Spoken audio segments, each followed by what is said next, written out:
Hello friends, आप सभी का स्वागत है आपके अपने यूट्यूब चैनल स्टडी विद एजे पर।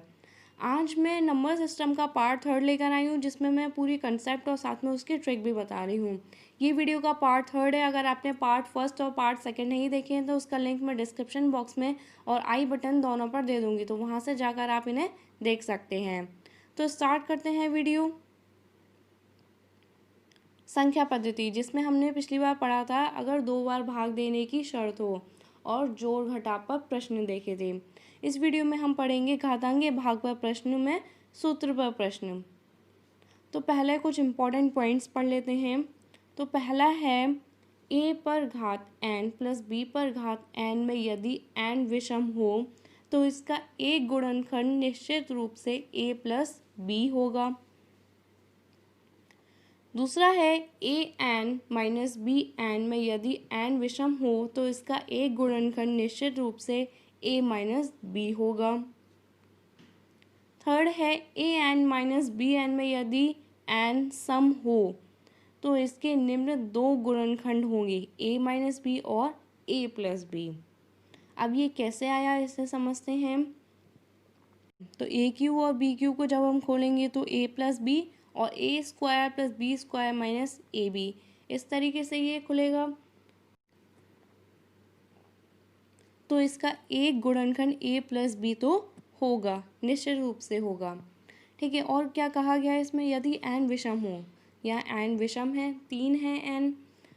अगर यहाँ अगर 5 भी होता या 7 होता तब भी ए प्लस बी निश्चित ही होता।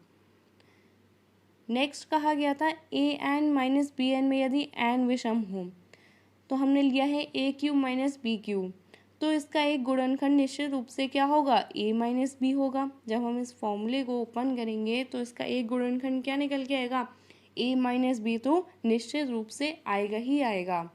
ठीक है, यहाँ भी विषम की बात की गई है कि यहाँ एन विषम हो। 3 क्या है, विषम संख्या है, 3 की जगह 15 होता तब भी ए माइनस बी इसका एक निश्चित रूप से गुणनखंड होता।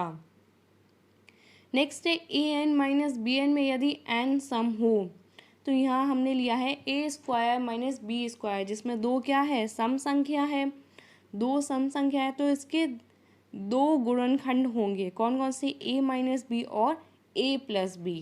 अगर यहाँ ए की पावर 60 होता, ए की पावर 60 माइनस बी की पावर 60, तब भी इसके दो गुणनखंड निश्चित रूप से होते ए माइनस बी और ए प्लस बी। क्वेश्चन देखते हैं। तो एक क्वेश्चन दिया गया है 23 की घात 45 प्लस 11 की घात 45 निम्न में से किस संख्या से विभक्त होगी। तो यहाँ हम इसे 23 को ए और 11 को बी मान लें और n जो कि घात है उसे 45 मान लें, तो ये फॉर्मूला लग जाएगा। और 45 कैसी संख्या है, विषम संख्या है, तो ये वाला रूल फॉलो हो रहा है। तो इसमें क्या कहा गया था कि इसका ये गुणनखंड निश्चित रूप से होगा, क्या होगा वो, a प्लस बी होगा। a हमने माना 23 है और b क्या है, 11 है, और 23 और 11 को जोड़ दिया जाए तो क्या आ जाएगा, 34 होगा। ठीक है, तो अतः संख्या 34 से पूर्णतः विभक्त होगी। अगर कोई संख्या 34 से विभक्त हो रही है तो वो 2 से भी विभक्त होगी, 34 से भी होगी और 17 से भी विभक्त हो जाएगी। तो इसका सही आंसर हो जाएगा सभी से। नेक्स्ट क्वेश्चन देखते हैं। अगर घातें अलग दी हों, यहाँ तो सेम दी थी तो ये आसानी से सॉल्व हो गया था। अगर घातें अलग दी हों तो किस तरीके से सॉल्व करेंगे, तो यहाँ हमें घातों को समान करना पड़ेगा। की पावर m है और उसकी भी पावर n है, तो उन दोनों का गुणा हो जाता है। जैसे मान लीजिए 3 की पावर 2 है और उसकी पावर 4 है, तो ये हो जाएगा 3 की पावर 2 गुणा 4, यानी 3 की पावर 6 हो जाएगा।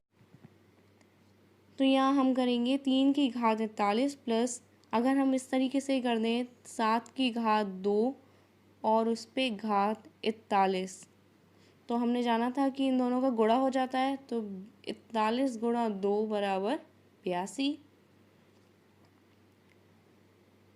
तो इस तरीके से हमने लिख दिया। 3 की घात 41, 7 की घात 2, तो 7 का स्क्वायर करेंगे तो 49 हो जाएगा और उस पे घात 41। अब घातें बराबर हो गई।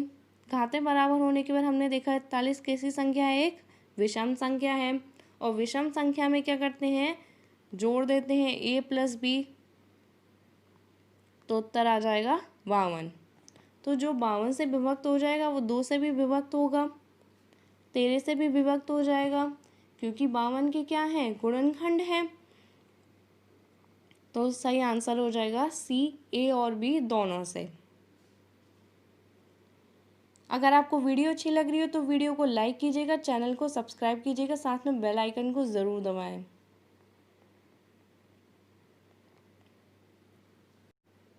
एक और क्वेश्चन दिया हुआ है जिसमें घात कितनी दी हुई है, 60 दी हुई है। 60 कैसी संख्या है, एक सम संख्या है। सम संख्या में बताया था कि इसके दो गुणनखंड होंगे, a प्लस बी और a माइनस बी। a और b होंगे 37 और 13, तो इन दोनों को जोड़ दिया जाए और घटा दिया जाए तो दो गुणनखंड निकल के आ गए। तो पहला गुणनखंड आया 24 और दूसरा आया 60। ऑप्शन देखते हैं 2 से, तो जो 24 से डिवाइड हो जाएगा वो 2 से भी हो जाएगा। दूसरा है 3 से, तो जो 24 से हो जाएगा वो 3 से भी विभक्त हो जाएगा। तीसरा है 5 से, 5 तो 24 से विभक्त नहीं होता, पर हमारे पास एक और गुणनखंड है। सिर्फ एक से चेक नहीं करेंगे, दोनों से चेक करेंगे। 5 की बात करें तो 60 5 से विभक्त हो जाता है, तो सही आंसर होगा ऑप्शन नंबर डी, सभी से। नेक्स्ट हम पढ़ेंगे घातांकीय योग के भाग पर प्रश्न। अगर क्वेश्चन इस तरीके से दे दिया जाए तो उसे किस तरीके से सॉल्व करेंगे। तो ऐसे प्रश्न में सबसे पहले हम कॉमन निकालेंगे कि जो संख्या कॉमन है उसको हम अलग ले लेते हैं। तो यहाँ इसमें हम 3 को कॉमन नहीं लेंगे, यहाँ कॉमन लिया जाएगा घात को। तो यहाँ कौन सी घात कॉमन है, तो 41 कॉमन है, तो हमने 3 की घात 41 को कॉमन ले लिया। जब 3 की घात 41 को कॉमन ले लिया तो यहाँ क्या बचा, एक बचा।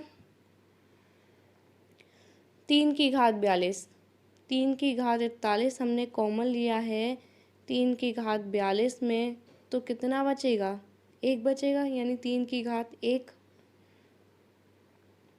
इसी तरीके से 3 की घात 43 में से 3 की घात 41 ले लेंगे तो कितना बचेगा, 3 की घात 2, 3 की घात 2 आ गया। 3 की घात 44, 3 की घात 44 में से 3 की घात 41 कॉमन ले ली तो 3 की घात 3 बचेगा। अब इसे सॉल्व कर लेंगे। 3 की घात 41 गुणा 1, 3 की घात 1 यानी कि 3, 3 की घात 2 यानी 3 तिया 9, 3 की घात 3, 3 तिया 9, 9 तिया 27। तो इसका इन सबको हम जोड़ लेंगे। 3 की घात 41 गुणा 40 इस संख्या के गुणनखंड हो जाएंगे।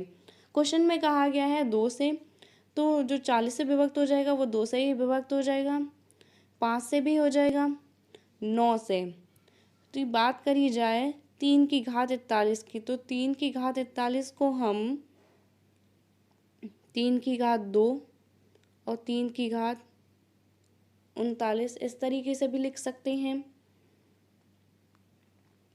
तो 3 की घात 2 क्या होती है, 3 तिया 9, यानी कि ये 9 से भी विभक्त हो जाएगा। तो आंसर हो जाएगा ऑप्शन नंबर डी, सभी से। पसंद आई है तो वीडियो को लाइक कीजिएगा, साथ में नए हैं तो चैनल को सब्सक्राइब कीजिएगा। टेलीग्राम ग्रुप से ज़रूर जुड़ें, लिंक आपको डिस्क्रिप्शन बॉक्स में मिल जाएगा।